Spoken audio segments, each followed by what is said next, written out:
మంత్రివర్గంలో ఉప ముఖ్యమంత్రి బట్టి విక్రమార్క గారి మీద బిల్లుల మీద పర్సంటేజ్లని,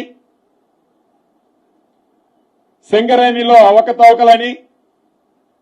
అనేక ఆరోపణలు చేస్తే ఆ ఉప ముఖ్యమంత్రి గారి మీద మరొక సహచర మంత్రివర్యులు ఉత్తమ్ కుమార్ రెడ్డి గారు నీటిపారుదల పౌర సరఫరాల శాఖ మంత్రి, ఆ పౌర సరఫరాల్లో ఏదో వేల కోట్ల అవినీతి జరిగిందని, ఈ పౌర సరఫరాలకు సంబంధించిన బియ్యాల్లో కుంభకోణాలు జరిగినాయని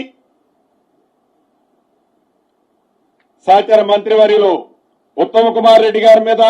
ప్రేరేపణలు చేస్తూ ఏ సన్న బియ్యం అయితే పేదోడికి ఇస్తున్నామో ఆ సన్న బియ్యం మీద ప్రజల్లో వచ్చిన స్పందన జీర్ణించుకోలేక ఆ మంత్రి గారి మీద ఒక ఆరోపణ. అదే రకంగా R&B మంత్రివర్గంలో కోమటిరెడ్డి వెంకటరెడ్డి గారు ప్రతి మండలం నుంచి జిల్లా హెడ్ క్వార్టర్కి, ప్రతి జిల్లా హెడ్ క్వార్టర్ నుంచి స్టేట్ హెడ్ క్వార్టర్కి ఏవైతే రోడ్లు విస్తీర్ణ చేసి మెరుగైన రోడ్లు ఏపించడం కోసం యామ్ సిస్టంలో దేశంలోని కొన్ని రాష్ట్రాలు చేపట్టే కార్యక్రమాన్ని ఇక్కడ కూడా చేపడుతూ మంచి కార్యక్రమాన్ని చేపడితే ఆ పనులు జరిగితే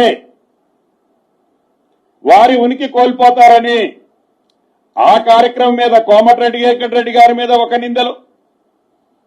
అదే రకంగా ఎక్సైజ్ శాఖ మంత్రివర్యులు జూపల్లి గారి మీద ఏవైతే ఆ బాటిల్స్ కేసే స్టిక్కర్ల సిస్టంలో కానీ, లైసెన్సులు ఇచ్చే పారదర్శకంగా పెట్టే టెండర్ల సిస్టంలో కానీ అనేక అవకతవకలు జరిగాయని ఆ జూపల్లి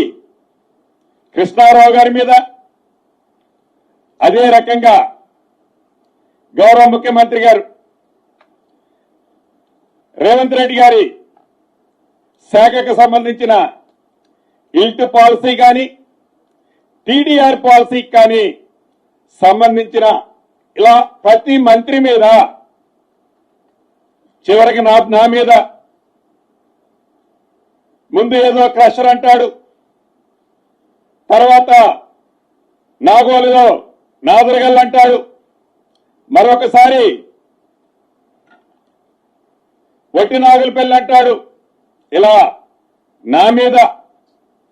అంటే ఈ కేబినెట్ ఉన్న మంత్రులందరి మీద వారికి ఉన్న బురద ఏదైతే ఉందో, వారికి ఏ బురద అయితే ఉండి ఆ బురదని మేము పక్కోడికి అంటిస్తే, ఆ మంత్రులకో ఈ ప్రభుత్వానికో పూస్తే మేము శుభ్రంగా ఉంటామని భ్రమలలో బతుకుతూ అసత్యాలని, అబద్దాలని నిజాలుగా చిత్రీకరించడం కోసం ఎలా గడిచిన కొద్ది రోజుల నుంచి వారు ప్రవర్తిస్తున్నారో మనకి స్పష్టంగా కనిపిస్తుంది. మొన్న అసెంబ్లీలో గౌరవ ముఖ్యమంత్రి గారు ఏ ఇల్ట్ పాలసీ అయితే, ఏ TDR పాలసీ అయితే ఈ రాష్ట్ర ప్రభుత్వం తీసుకొచ్చిందో అసెంబ్లీ సాక్షిగా అబద్దాలరావు గారు, డ్రామాలరావు గారు, మీరు ఏ కమిటీని వేయమంటే, ఏ శాఖని దీనికి నిర్ణయించమంటే, ఏ ఎంక్వైరీని వేయమంటే 2004 నుంచి 2014 నుంచి తెలంగాణ రాష్ట్రం ఏర్పడిన దగ్గర నుంచి ఇప్పటి వరకు ఈ 2026 మార్చి వరకు ఏ ఇల్ట్ పాలసీ, ఏ TDR పాలసీ మీద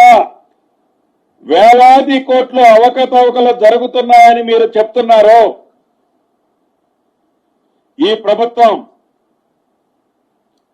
అటువంటి ఎంక్వైరీ వేయడానికి సిద్ధంగా ఉందని గౌరవ ముఖ్యమంత్రి గారు ప్రకటిస్తే తోక ముడుచుకొని అసెంబ్లీ నుంచి పరారైన పరిస్థితి మనం ప్రత్యక్షంగా చూశాం.